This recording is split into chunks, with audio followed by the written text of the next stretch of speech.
In Drosophila, wingless signaling pathway begins with the wingless ligand binding and activating the frizzle receptor. Once the frizzle receptor is activated, it activates another protein called disheveled that contributes to the stabilization of the protein armadillo. Once the armadillo protein is stabilized, it is able to enter the nucleus and activate a set of genes. One of them is engrailed, and which was expressed can activate itself and activate another gene called hedgehog. Hedgehog expression leads to expression of the protein hedgehog that will eventually be secreted out of the nucleus and go to the neighboring cell that's expressing wingless.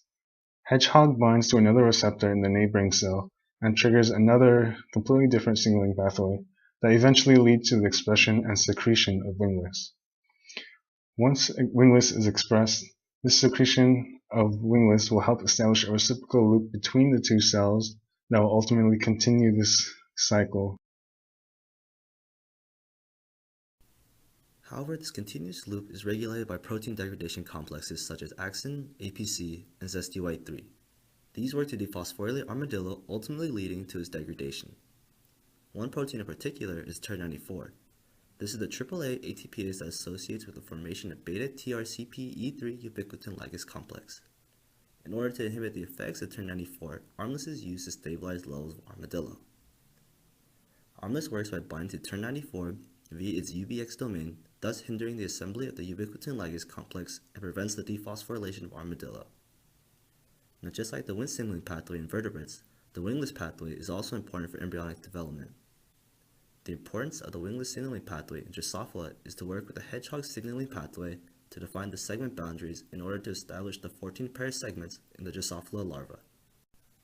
Now, a common misconception that can occur while looking at the Wnt or wingless signaling pathway is that since both disheveled and armless stabilize levels of beta-catenin or armadillo, that they are essentially the same protein.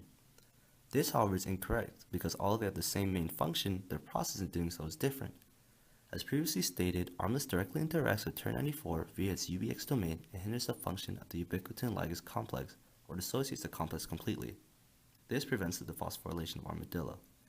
Now, as for disheveled, it directly interacts with axin, and this interaction recruits the whole destruction complex to the plasma membrane and inhibits the function GSK3, thus stabilizing beta-catenin.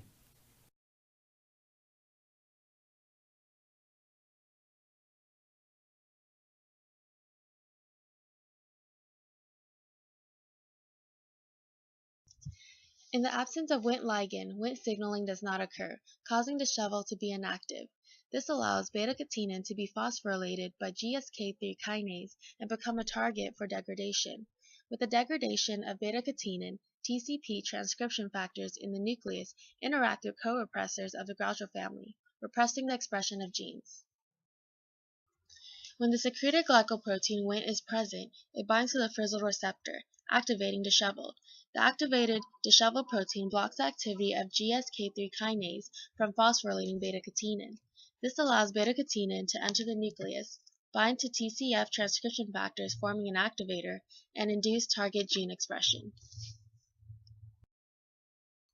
After sperm entering the animal pole, the embryo rotates 30 degrees during cortical rotation. The localized disheveled protein is in the vegetal pole and moves 90 to 120 degrees to the future dorsal side of the embryo.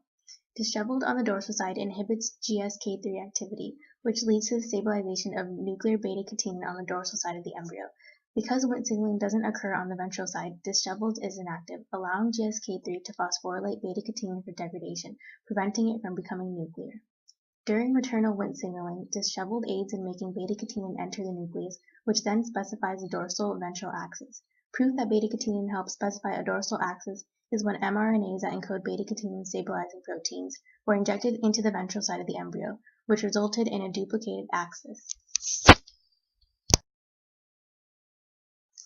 During the midblastula stage, VEG-T and VG1 localized in the vegetal pole activate a low amount of nodal, which induces ventral mesoderm.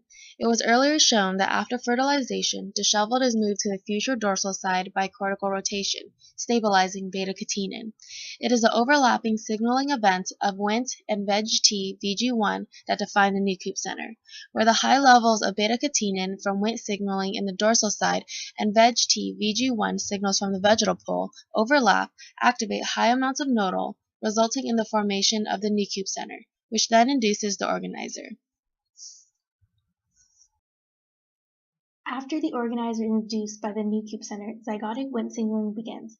Contrary to popular belief, Wnt signaling also works to ventralize structures after maternal Wnt signaling helps to dorsalize.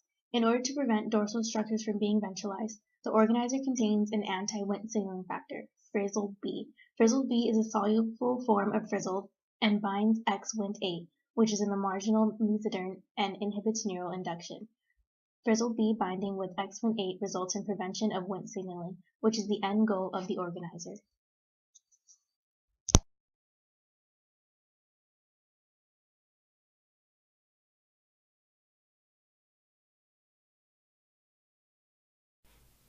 So after hearing all the information presented, we have a quick question for you guys. Feel free to pause the video anytime to read the following question. Now, what would happen if we were to have excess Wnt expression on the future ventral side of the vertebrate embryo?